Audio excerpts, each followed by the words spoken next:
بسم اللہ الرحمن الرحیم۔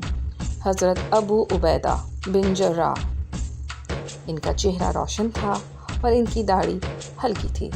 ان کو دیکھ کر خوشی محسوس ہوتی اور ان سے ملاقات تازگی بخشتی۔ وہ انتہائی خوش اخلاق، منکسر المزاج اور شرمیلے تھے، مگر جب کوئی سخت گھڑی آتی تو وہ نہایت سنجیدہ اور چوکنا ہو جاتے، جیسے ایک تیز دھار تلوار جو بجلی کی مانند چمک رہی ہو۔ انہیں نبی کرم صلی اللہ علیہ وسلم کی امت کا امین کہا جاتا تھا۔ ان کا پورا نام عامر بن عبداللہ بن الجراح تھا، مگر وہ ابو عبیدہ کے نام سے مشہور ہوئے۔ حضرت عبداللہ بن عمر، جو نبی اکرم صلی اللہ علیہ وسلم کے جلیل القدر صحابہ میں سے تھے، فرماتے ہیں، قریش کے 3 اشخاص سب سے نمایاں بہترین کردار کے حامل اور سب سے زیادہ باحیا تھے۔ اگر وہ آپ سے بات کرتے تو دھوکہ نہ دیتے، اور اگر آپ ان سے بات کرتے تو وہ آپ کو جھوٹا نہ کہتے۔ ابو بکر صدیق، عثمان بن عفان اور ابو عبیدہ بن جراح۔ حضرت ابو عبیدہ ابتدائی مسلمانوں میں شامل تھے۔ وہ ابو بکر صدیق کے قبول اسلام کے 1 دن بعد مشرف اسلام ہوئے، بلکہ در حقیقت انہی کے ذریعے اسلام قبول کیا۔ وہ نہایت بہادر اور نبی اکرم صلی اللہ علیہ وسلم کے وفادار صحابی تھے۔ حیات اور خدمات: سن 583 میں پیدا ہوئے اور سن 639 میں طاعون امواس کے دوران وفات پائی۔ وہ ایک مبلغ اور جرنل تھے اور کئی جنگوں میں شریک ہوئے۔ حضرت ابو بکر صدیق رضی اللہ تعالیٰ عنہ کے دور میں شام کی فوج کے کمانڈر مقرر ہوئے۔ وہ شام کے گورنر بھی تھے۔ ان کا شمار ان 10 صحابہ میں ہوتا ہے جنہیں جنت کی بشارت دنیا میں ہی دے دی گئی تھی۔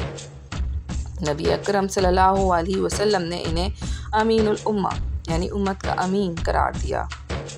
جنگیں جن میں آپ نے شرکت فرمائی: 638 میں محاصرہ حمص۔ حضرت ابو عبیدہ رضی اللہ تعالیٰ عنہ شام میں فتوحات حاصل کرتے ہوئے دریائے فرات کے ایک طرف اور ایشیا مائنر کے دوسری طرف پہنچ چکے تھے کہ اچانک شام میں ایسا طاعون پھیل گیا جو لوگوں نے اس سے پہلے کبھی نہ دیکھا تھا۔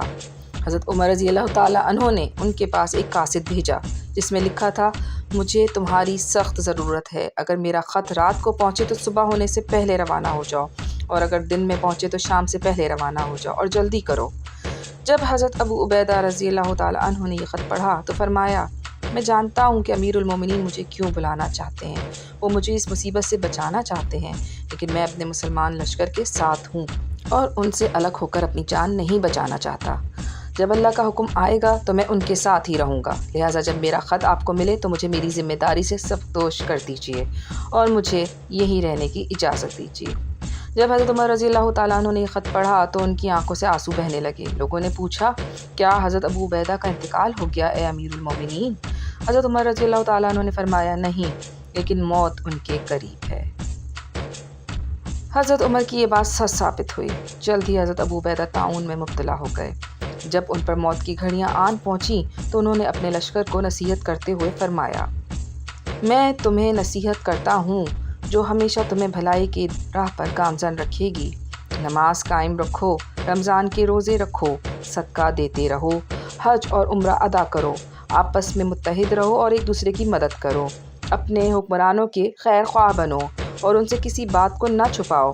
دنیا تمہیں دھوکے نہ دے، کیونکہ اگر انسان 1000 سال بھی زندہ رہے تو بھی وہ اسی حال میں پہنچے گا جس حال میں تم مجھے دیکھ رہے ہو۔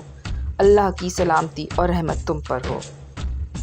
یہ کہہ کر حضرت ابو عبیدہ دنیا سے رخصت ہو گئے، مگر ان کی بہادری، دیانت اور امانت داری ہمیشہ کے لیے تاریخ میں محفوظ ہو گئی۔